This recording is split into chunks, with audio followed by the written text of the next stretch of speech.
മറ്റന്നാൾ ലേസിനെസ്. എല്ലാവരും പറയും അലസത ഭയങ്കര അലസതയാണ്, എന്തോ പ്രശ്നമുണ്ട്. അലസത ഒരു പ്രശ്നമല്ല, അലസത വളരെ നല്ലതാണ്. ഈ അലസതയാണ് ഒരുപക്ഷെ നമ്മളുടെ ഹോമോസാപ്പിയൻസിനെ ഇവിടം വരെ എത്തിച്ചതിൽ ഒരു ഘടകം അലസതയാണ്. അലസതയിൽ എന്താണ് സംഭവിക്കുന്നത്? നമ്മളുടെ റിസോഴ്സസ്, നമ്മളുടെ കായികമായും ബൗദ്ധികമായിട്ടുള്ള റിസോഴ്സസ് ഇൻടാക്റ്റ് ആക്കി, അതായത് അതവിടെ വെക്കുകയാണ്, സുരക്ഷിതമായിട്ട് സൂക്ഷിച്ചു വെക്കുകയാണ്. അവിടെ പോയി ഓടിപ്പോയി ഒരു സാധനം എടുക്കണം, നമ്മൾ വേറൊരാളെ കൊണ്ട് ചെയ്യിപ്പിക്കാം. നമുക്കിങ്ങനെ ഇരിക്കാന്നുണ്ടെങ്കിൽ നമ്മുടെ കുഴപ്പമൊന്നും ഇല്ലല്ലോ, നമ്മൾ മറ്റൊരാളെ കൊണ്ട് ജോലി ചെയ്യിക്കുന്നു. അതാണ് ഒരു ഷോർട്ട് കട്ടാണ്. യെസ്. സോ 3 കാരണങ്ങളുണ്ട് അലസതയുടെ പ്രധാനപ്പെട്ട കാരണം. പ്രധാനമായിട്ട് maximum achievement obtained with minimum effort. വളരെ കുറച്ച് പ്രയത്നത്തിലൂടെ ഏറ്റവും നല്ല ഫലം ഉണ്ടാക്കാൻ പറ്റും.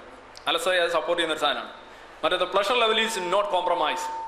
മനുഷ്യൻ എന്ന് പറയുന്നത് ഒരു പ്ലഷർ സീക്കിംഗ് ആനിമലാണ്. സുഖം അന്വേഷിക്കുന്ന ഒരു എല്ലാ ജീവികളും അത് തന്നെയാണ്. സുഖം ആണല്ലോ നമ്മളുടെ ഒരു അടിസ്ഥാന ലക്ഷ്യം.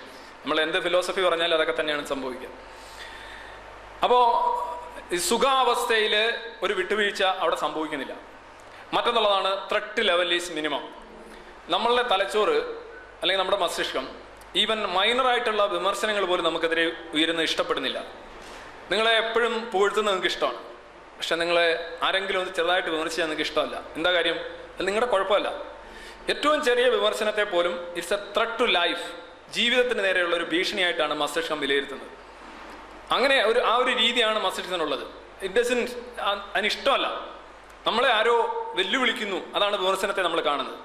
അതുപോലെ തന്നെ പുകഴ്ത്തൽ, ഏത് രീതിയിലുള്ള പുകഴ്ത്തലായാലും നമുക്കതിനെ പ്രതിരോധിക്കാൻ സാധിക്കില്ല.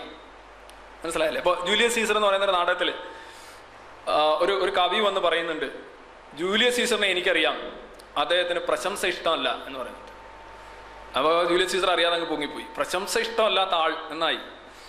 അപ്പം അടിസ്ഥാനപരമായ ഈ പ്രശംസ അല്ലെങ്കിൽ ഫ്ലാറ്ററിങ് ഡിഫെൻഡ് ചെയ്യാൻ ഈ ലോകത്ത് ജീവിച്ചിരിക്കുന്ന ഒരു മനുഷ്യനും സാധിക്കില്ല.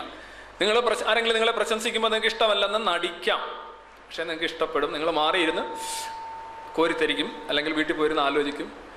There is no meaningful defense against flattery and praising.